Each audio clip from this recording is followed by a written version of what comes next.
Hello and welcome to Sports Vehicle Performance. Today we're joined by the Geoff Buys cars Porsche 996 Carrera 4. So some of you may recognise this car from the Geoff Buys cars YouTube channel. If you saw the most recent video, you'll have seen when Geoff picked it up, it was smoking quite a lot.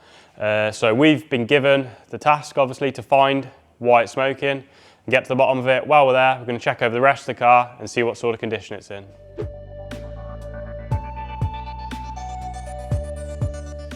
So we're going to make a start by walking around the car and just seeing what we notice on the bodywork.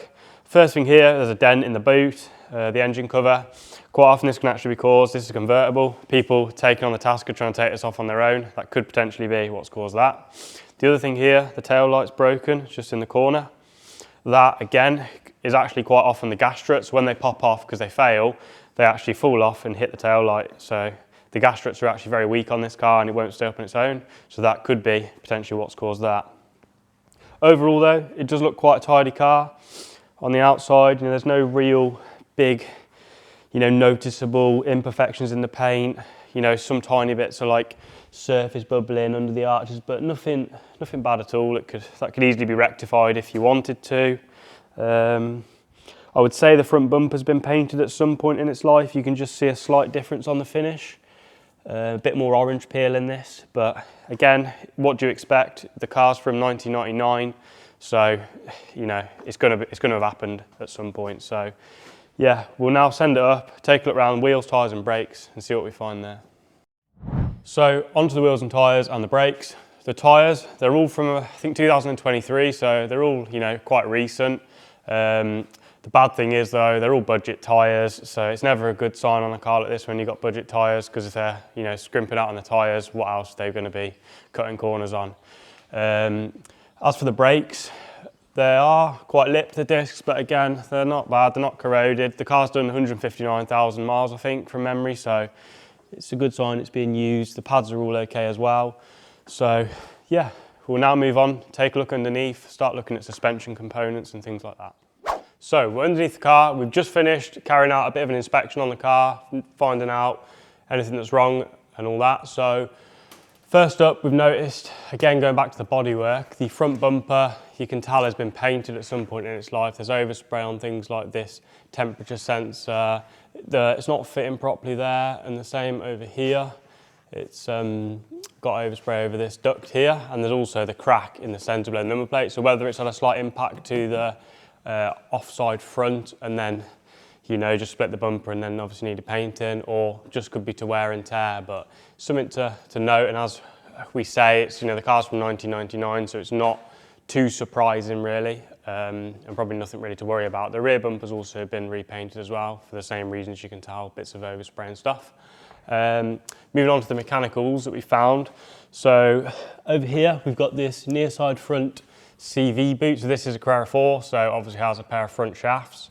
That is, boot split and leaking the grease.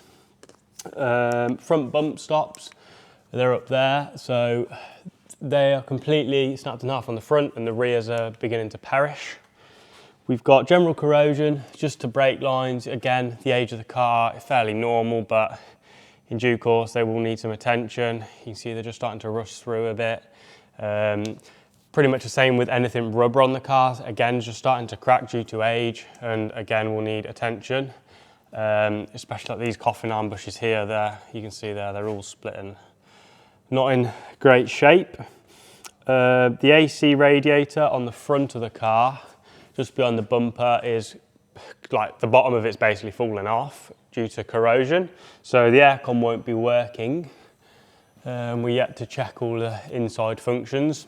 Moving backwards onto the engine, exhaust system we'll start with. Ignore the oil leak for now. We've got obviously general corrosion. A lot of Porsches, nearly all Porsches suffer with exhaust corrosion and fixing corrosion.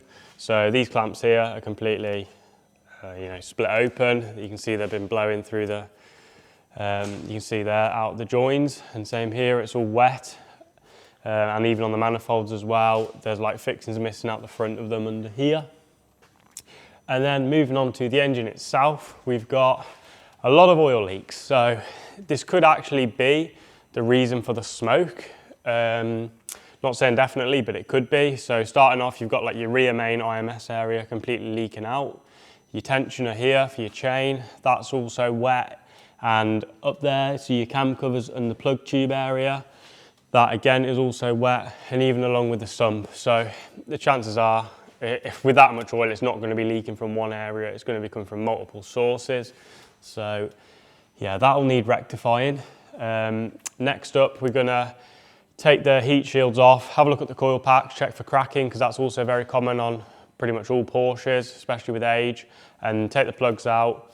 And then we're going to go on to checking a boroscope inspection.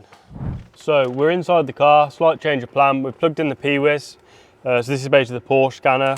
Tells you everything you need to know, what we use pretty much every day in the workshop for all of our work. So if you go in here, you can look on a page and it tells you the number of ignitions, which is basically over-rev. The range 1, that's nothing to worry about. That's basically hitting your normal hard limiter. Number 2 is where you want to worry. Luckily, this car has got nothing recorded in range 2, so that means the engine hasn't had an over-rev, and yeah, we shouldn't have anything to worry about in that area.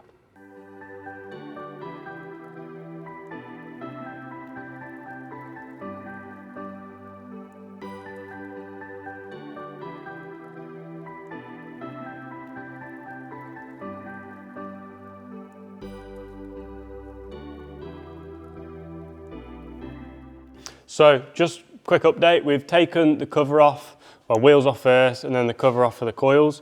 If you have a look here, you can see a lot of oil, so that's most likely the plug tubes leaking out from around there. If you take a look at this coil in the middle, you see the crack up the middle of it there. That's another common issue on the Porsche models, 996, 997s particularly. So that will let water ingress inside and then cause misfires. So we are going to check cylinder 6 first, because that's the first one to go, as we've already mentioned. So we'll pop this coil pack out now, go in with a boroscope, drop the piston down the bore, have a good look around, and then if that's got bore score, there's no point checking the rest of them because it's already got it. So if the case is that it hasn't got it on that one, we will check the others, but as we say, that one's normally the first to go.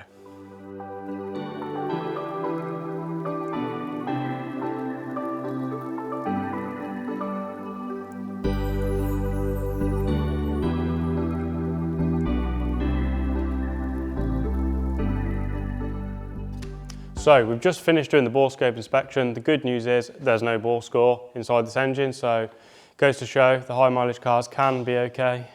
It's not always the case. So next up, we're just going to lower it down, take a look in the engine bay, and just have a look through in there, see if we can see any more signs of oil leaks or anything like that. So we've just been taking a look around here. We tried to take the coolant cap off to have a look, and it was completely stuck.